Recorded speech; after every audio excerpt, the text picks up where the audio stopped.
the whole. It's really oppressive down here, just the atmosphere and the lack of space. And the smell, it's so musty. You can see that it's not really any ventilation. It would have been utterly terrifying and miserable. The first thing you have to imagine is the stench. Hundreds of people all crammed together very tightly, in some cases having to urinate and defecate where they're lying. You would hear them crying, screaming, moaning, begging for death, calling upon their gods to save them. There were actually diagrams issued which showed the most effective way to pack the largest number of captives into a given space. And there's not an inch between one person and the next. Some captains did what they called loose packing.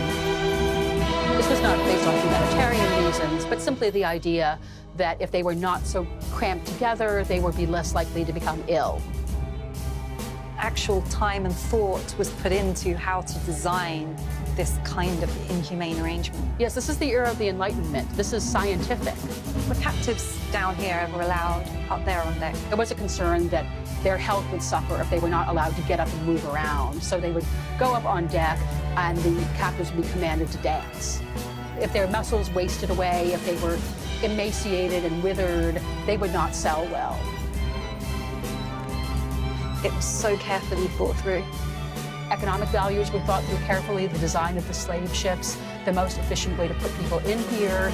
I mean, this was a very rational kind of a trade. There's so much about the slave trade that makes Africans sound like passive captives.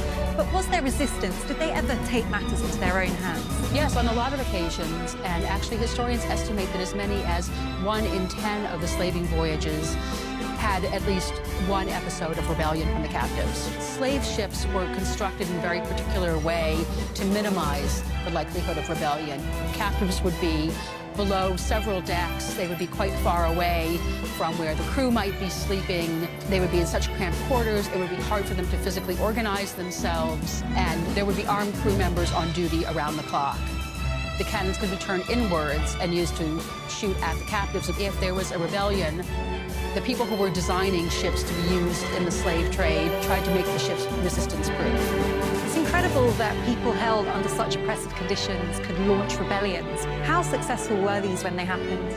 Well, in most cases, they weren't really very successful at all, and I suspect many of the captives were aware that they were not likely to succeed, but some of them preferred to die fighting, particularly if they had been warriors in their earlier lives.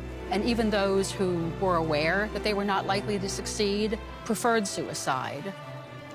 So that yearning for freedom could manifest in a rebellion, or it could manifest in suicide, of it that indefinitely would be free. We know of one case which happened at a place called Ebo Landing in Georgia in 1803, and this was a mass suicide.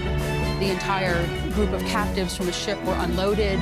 They looked over the ocean, they realized how far they were from Africa, that they would probably never see their loved ones or homes again, that whatever was going to happen to them in America was not likely to be anything they would want to endure. So they turned around and walked one after the other into the water,